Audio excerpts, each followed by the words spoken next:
Hello friends, आप देख रहे हैं आपका चैनल शेयर बाज़ार विद आयुष और बात करेंगे इस वीडियो में अडानी ग्रुप के बारे में। क्रेडिट स्विस की रिपोर्ट के बाद अब मूडीज़ का भी बयान निकल के आ गया है। मूडीज़ जो दोस्तों आईसीआरए रेटिंग एजेंसी है, उनके द्वारा भी यहाँ पर जो है बेसिकली कंपनी के ऊपर बयान निकल के आया है। एंड डेफिनेटली अब सारे जो बड़ी बड़ी रेटिंग एजेंसीज है वो सब जाग रही है और अपने आप में एक साथ मिलके रिपोर्ट्स निकाल रही है। डेफ़िनेटली देखिए, मार्केट्स के अंदर आपने गिरावट देखी, अडानी ग्रुप के शेयर्स के अंदर गिरावट देखी, बट आखिर हो क्या रहा है ये, इसके ऊपर दोस्तों ज़्यादा चर्चा करेंगे। तो सबसे पहले तो चलिए मूडीज़ की जो बयान निकल के आया है मूडीज़ के द्वारा, वो समझते हैं क्या उनके द्वारा कहा गया है। दोस्तों बेसिकली जो रिपोर्ट है वो राउटर्स की तरफ से आती हुई नज़र आई है। तो Moody's unit ICRA says monitoring impact on recent developments on it's rated portfolio और इन अडानी ग्रुप। अब देखिए, बहुत इंटरेस्टिंग बात है ना कि इससे पहले ये सब कंपनीज जो रेटिंग दे रही थी, जो मूडीज हो गई, जो आज क्रेडिट स्विस का बयान निकल के आया, जो डेफिनेटली वो कह रहे हैं कि वो जीरो लेंडिंग बॉन्ड जाएगा। बट बेसिकली ये जो सारी कंपनीज हैं, इनके द्वारा अच्छी रेटिंग दी गई अडानी ग्रुप को।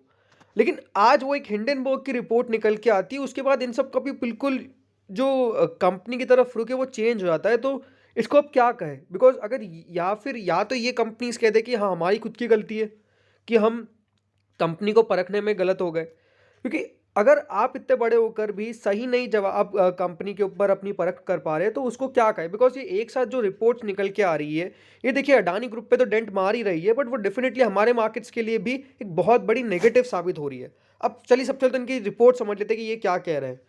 इनके द्वारा दोस्तों साफ साफ क्या कहा गया है, उन्होंने कह दिया है कि हम सबसे पहले तो मॉनिटरिंग करेंगे जो भी हो रहा है, जो रीसेंट डेवलपमेंट्स हुए हैं, जो रेटेड पोर्टफोलियो है हमारा अडानी ग्रुप के अंदर, उसके ऊपर भी हम देखेंगे कि किस प्रकार से चीज़ें आगे बैठती है।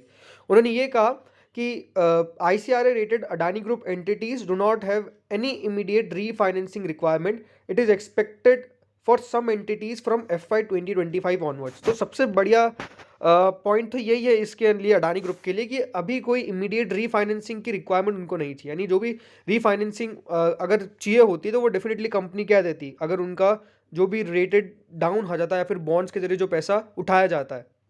लेकिन ये कह रही है कि ऐसा नहीं है कि पैसा नहीं चाहिए होगा आगे, हमको कुछ एंटिटीज़ के लिए चाहिए फ्रॉम FY 2025। तो ये कह रहे हैं कि 2025 तक तो हमको पैसा चाहिए होगा कुछ एंटिटीज़ के लिए, अभी कुछ नहीं चाहिए।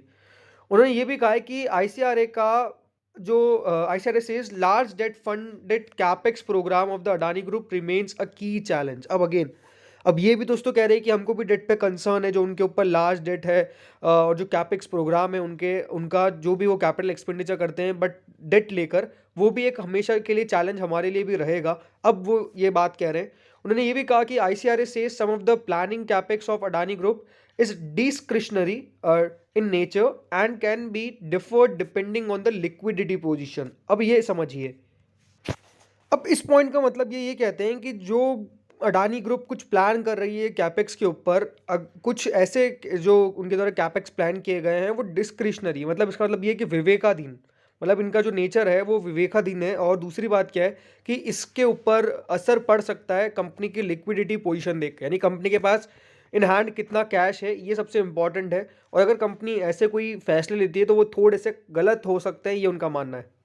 उन्होंने आगे ये भी कहा कि हम इसको रिव्यू भी करेंगे, जो रेटिंग हमने दी है अडानी ग्रुप को, companies based on the movement in credit matrix and latest events. तो अभी कहते हैं कि देखिए, जब एक जगह से बुरी खबर आती है तो फिर सब कुछ वो सराउंडिंग बुरी हो जाती है और फिर हर जगह से बुरी खबर आना चालू हो जाती है। तो डेफिनेटली अभी तो यही दिख रहा है, क्योंकि अडानी एंटरप्राइजेस के लिए आज आपने एक बुरा दिन देखा, और अब दोस्तों पहले क्रेडिट स्विस, अब मूडीज, सब लोग एक साथ ये रिपोर्ट लेके आ रहे हैं।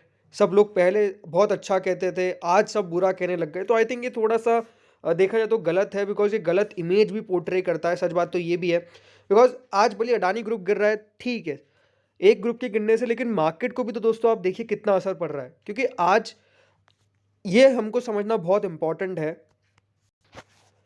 आज अडानी ग्रुप गिर रहा है तब भी ठीक है, बट ये बहुत ही ज़्यादा इंपॉर्टेंट है कि अडानी ग्रुप के कारण क्या पूरे मार्केट के कोलैटरल पर डैमेज हो रहा है, तो अनडाउटेडली हो रहा है। मतलब एक ग्रुप गिरता है, कोई एक पर्टिकुलर कंपनीज गिरती है, वो ठीक है, लेकिन उसके कारण अगर मार्केट का कोलैटरल डैमेज हो रहा है तो I think it's not a very big positive for the market.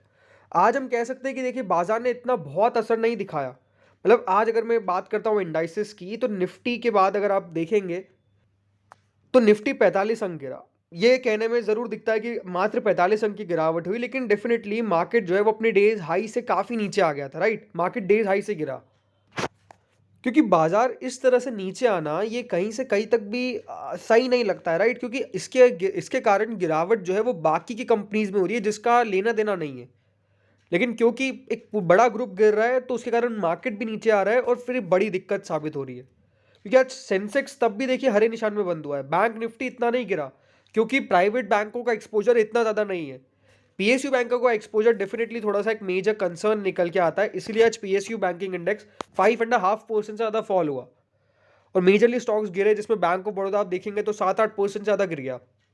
लेकिन ये है कि क्या इससे मार्केट पे बहुत समय तक असर पड़ेगा, तो ये बात हमेशा समझिए कि लेट्स से मैं डेफिनेटली ये चाहूँगा कि अडानी ग्रुप इस चीज़ों से निकल जाए और कंपनी जो है वो वापस से एस्टेब्लिश हो जाए जैसे पहले थी। अब देखिए ऐसा मैं क्यों कह रहा हूँ, बिकॉज ये बात ध्यान रखिएगा, डेफिनेटली इंडिया के ग्रोथ के ऊपर ज़रूर कंपनीज, अडानी ग्रुप जैसी कंपनीज का हाथ है, इसमें कोई दोहराई नहीं है।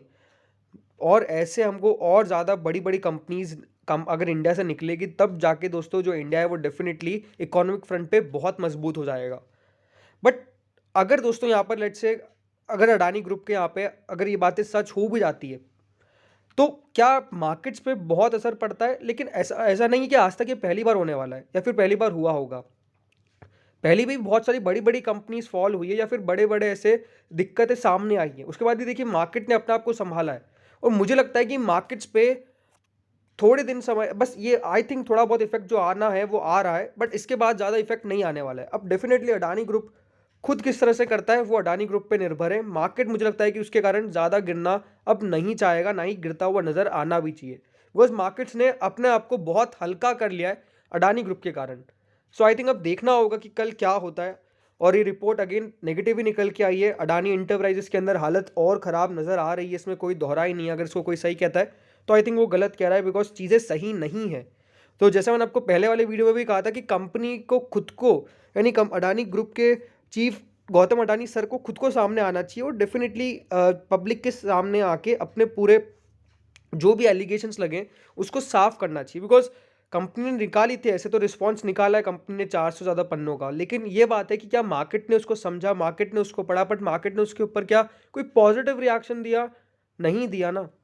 आज अगर दोस्तों अडानी ग्रुप के फ्लैगशिप कंपनीज या अडानी पोर्ट और अडानी एंटरप्राइजेस अगर 28-20% गिर रही है तो ये कहीं से कहीं तक का भी अच्छा साइन नहीं है। और दूसरी सबसे बड़ी दिक्कत क्या है, आज तो देखिए यहाँ पर रिपोर्ट जो थोड़ी देर बाद निकल के आई उसका इम्पैक्ट आया, लेकिन ये बात इंपॉर्टेंट है कि आज मूडीज़ की रिपोर्ट निकल के आ गई है और ये क्योंकि एफएनओ के स्टॉक्स है तो इनके अंदर ऐसे सर्किट लिमिट नहीं होती है, ये लोअर सर्किट पे लोअर सर्किट मार सकते हैं, अपर सर्किट पे अपर सर्किट मार सकते हैं। तो ये है कि कंपनी के द्वारा एक डेफिनेटली डिटेल हम कह सकते हैं कि रिस्पॉन्स निकल के आना चाहिए और डेफिनेटली अगर गौतम अडानी सर खुद देंगे तो वो ज़्यादा मार्केट समझेगा, मार्केट ज़्यादा सुनेगा, बिकॉज उसके कारण ये चीज़ें थोड़ी सी सही होगी। और ये बात हमेशा ध्यान रखिएगा कि अगर कोई भी इतना बड़ा ग्रुप हमारा फेल होता है तो ये डेफिनेटली हमारी इकोनॉमी के लिए भी एक बहुत बड़ा सेटबैक हो सकता है। तो यही सबसे इंपॉर्टेंट बात है जो आपको मैं कहना चाहूँगा। But again let's hope for the best कि चीज़ें सुधरे, चीज़ें सही हो और मार्केट्स भी इससे निकले, ताकि मार्केट्स के अंदर भी हम बड़ी तेज़ी देखें। बिकॉज हमने अभी ग्लोबल रैली मिस करी है, इसके कारण डेफिनेटली काफ़ी दिक्कतें आई है, क्योंकि ग्लोबल रैली जब हो रही है और उसके कारण हम नहीं बढ़ पा रहे, वो एक अपने आप में दुख रहता है, राइट? तो ये होना चाहिए।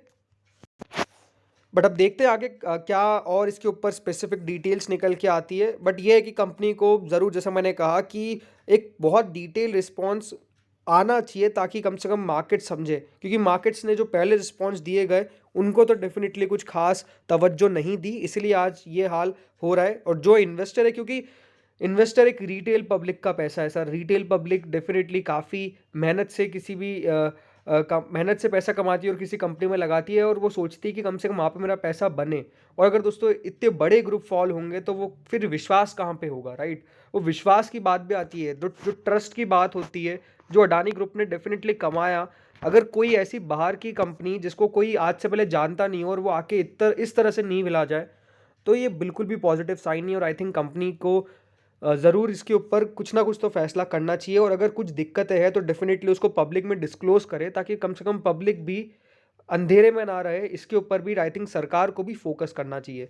तो फ्रेंड्स इस वीडियो में तो इतना ही था, बाकी देखते हैं कि कल क्या होता है। Thank you friends for watching this video.